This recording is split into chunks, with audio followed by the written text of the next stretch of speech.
nitamjua, nikimwona uso kwa uso. Nitamjua kwa alama za misumari. I greet you all, brethren, in the name of our Lord Jesus Christ.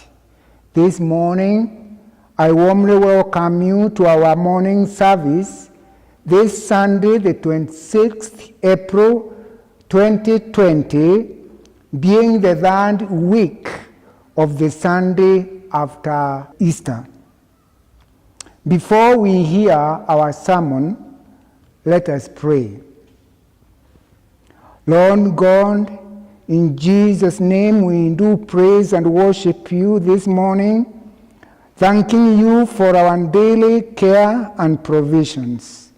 Lord God, teach us to know you, to humble our hearts, and to be obedient to you to the glory of your holy name. In Jesus' name I pray. Amen. The texts where our sermon will come from are from Psalms 116, verses 1 to 4. Then we jump to verse 12 up to verse 19. We go to the next book, which is Acts of Apostles, chapter 2, verses 14a. Then we jump to verse 36 through verse 41. And the next book is First Letter of Peter, chapter 1, verses 17 through 25. The last book is St. Luke, chapter 24, verses 13 through 35. Our theme is, will you recognize him? I would like, first of all, we look up the meaning of the word recognize. In the Macmillan English Dictionary for the advanced learner, we get three meanings of the word recognize. First meaning is to know who the person is or what the thing is that you are seeing, hearing, etc., because you have seen, heard, etc., them before. The second meaning is to accept that something is true or important. The third meaning is to give praise or approval to someone. It means, therefore, to recognize somebody or something according to the first meaning of the word recognize. One must have met, seen, or heard about somebody or about something. If one fails to recognize, it means that one has never met, seen, or heard. Recognition can be done by someone who is blind or someone who has eyes. For someone who is blind, he has to depend wholly on meeting, touching, and hearing. For those with eyes, they wholly depend on seeing, meeting, and hearing. For one to recognize anything, the following ones are very important: meet, touch, hear. The Word of God in the New Testament tells us that Jews met, saw, touched, and heard Jesus teaching but they did not recognize who he was. In the book of St. Luke, chapter 5, verses 21, we see Pharisees and the teachers of the law began thinking to themselves, who is this fellow who speaks blasphemy? Who can forgive sins but God alone? Herod too could not recognize who Jesus was. In the book of St. Luke, chapter 9, verses 9, he said, I am beheaded John. Who then is this I hear such things about? And he tried to see him. Remember, Pharisees and teachers of the law were experts of the law as well as of the scriptures. And it is in the same scriptures that all is told about Jesus. For example, John chapter 5, verses 39, Jesus tells Jews, you search the scriptures because you think that in them you have eternal life, and it is they that bear witness about me. Herod was a ruler, and he was unable to tell who was John and who was Jesus. Here we find another kind of blindness, which is not physical but spiritual.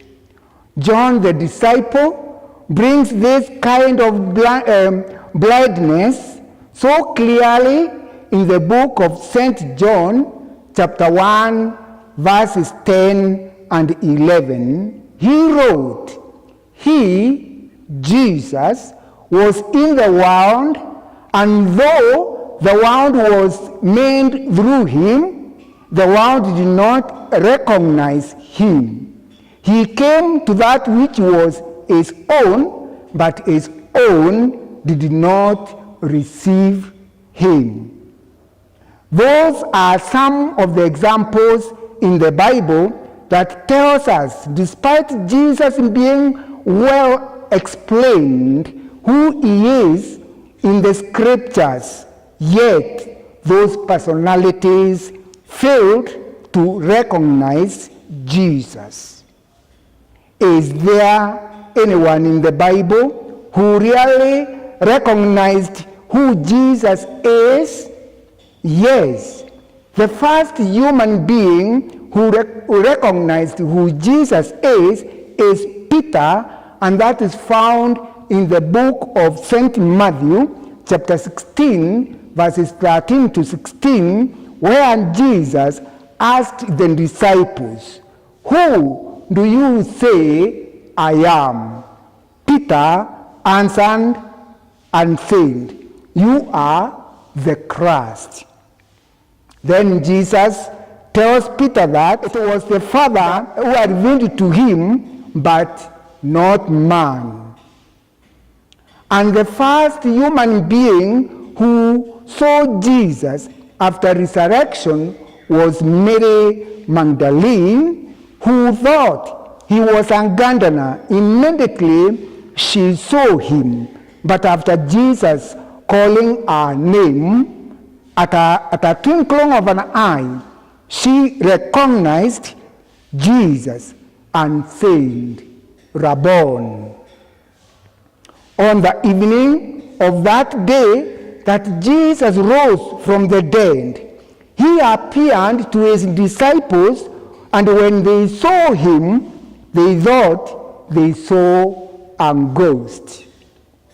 Immediately, they heard the voice of Jesus, they recognized him, and they rejoiced. Jesus knew already the word he had taught them for 3 years was in their hearts. For that word to have power and authority, they needed to be baptized in the Holy Spirit, who is the teacher, the counselor, who brings revelations about the deep things of God to his people. As he was eating with them, he commanded them to wait in Jerusalem for the promise of the Father to be given to them of the baptism of the Holy Spirit. That one is found from the book of Acts, chapter 1, verses 4 and 5. Perhaps after Jesus talking with Mary Magdalene, he went and accompanied the two men who are going to Emmaus, as we read from the book of St. Luke, chapter 24, verses 13 to 35. On the way, the men talked about the things that had happened at Jerusalem. Jesus joined in their conversation, but they did not recognize who he was, neither did they ask him who he was. When Jesus asked them, "What things?" they explained to him how Jews had killed Jesus, who was the prophet whom they looked upon to redeem Israel. They went on and said, "It is now the third day since these things took place." They also testified that some women were out to the tomb in the morning, and they found out that Jesus was not there. Some men too went and found it was true. At this point, Jesus said to them, "O foolish ones, how slow of heart to believe all what the prophets have spoken. Was it not necessary that the Christ should suffer these things and enter into his glory?" And beginning with Moses and all prophets, he interpreted to them all the scriptures, that the things that concerned about himself. This we read from St. Luke chapter 24, verses 25 to 27. Jesus, after finished talking, the two men had already arrived to the village they were going. Jesus appeared as if he was going further, but the two men constrained him and told him to put up with them, for it was already night.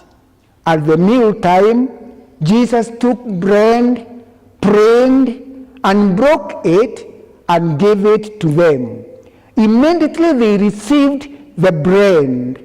They recognized Jesus. Jesus vanished after giving them the bread. This reminds us that at the beginning of the ministry of the work of Jesus Christ, his work was well outlined, as it is in the book of St. Luke, chapter 4, verses 18. Among the work enumerated was the work of recovering of the sight for the blind. This is spiritual blindness. In the case of the two men traveling to Emmaus, though they knew scriptures, they were spiritually blind. They could not recognize Jesus even after interpreting the scriptures. They met and heard Jesus, but they did not recognize him until when they received the piece of bread from him. It is only when the Holy Spirit works in our hearts that we have true meaning of the Word of God, which is revealed to us. We are able to recognize what belongs to heaven and what belongs to the world. No wonder Jesus commanded his disciples to wait in Jerusalem until they are baptized with the Holy Spirit. It is in the book of Acts of Apostles, chapter 2, that we read that the promise was fulfilled. Disciples truly received the baptism of the Holy Spirit, whereby the tongues of the fire settled on their hands, and they spoke in tongues. In Acts chapter 2, verses 14a, we see Peter and all the other 11 disciples standing and having power, and they talked to the crowd so powerfully with the revelation of the truth about Jesus Christ. Peter told the crowd that Israel now is assured that Jesus, whom they crucified, is both the Lord and Christ. The truth the Jews refused to accept and approve. All the people who heard and were cut in their hearts, and they demanded from Peter what to do. Peter replied, "Repent and be baptized in the name of Jesus Christ and receive the Holy Spirit."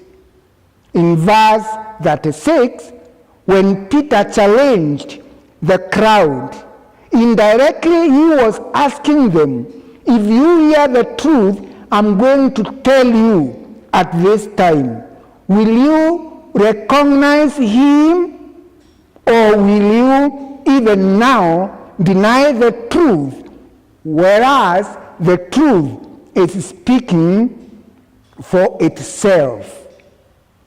They recognized, accepted, and approved the truth.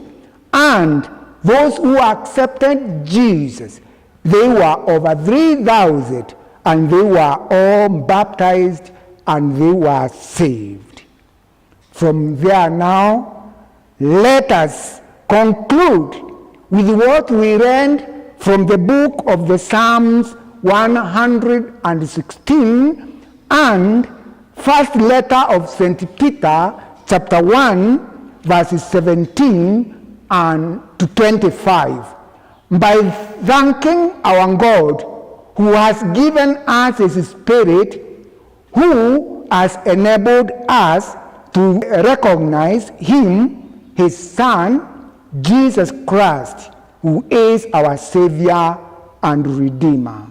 In him we are born again, and he has bought us with a seed that is imperishable, and not with gold or silver that can perish.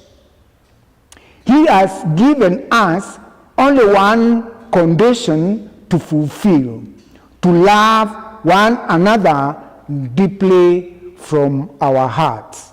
So now, our faith and hope in Jesus Christ, whom we have recognized as our Savior and Redeemer, be all in all for us, for now and forevermore.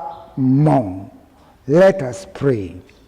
We thank you, Lord God, for the gift of the Holy Spirit, who is our helper and counselor, who brings to us the deep things from thy throne of grace to bless us in this life and the life to come. This we pray in Jesus' name. Amen. Nitamjua nikimwona uso kwa uso, nitamjua jua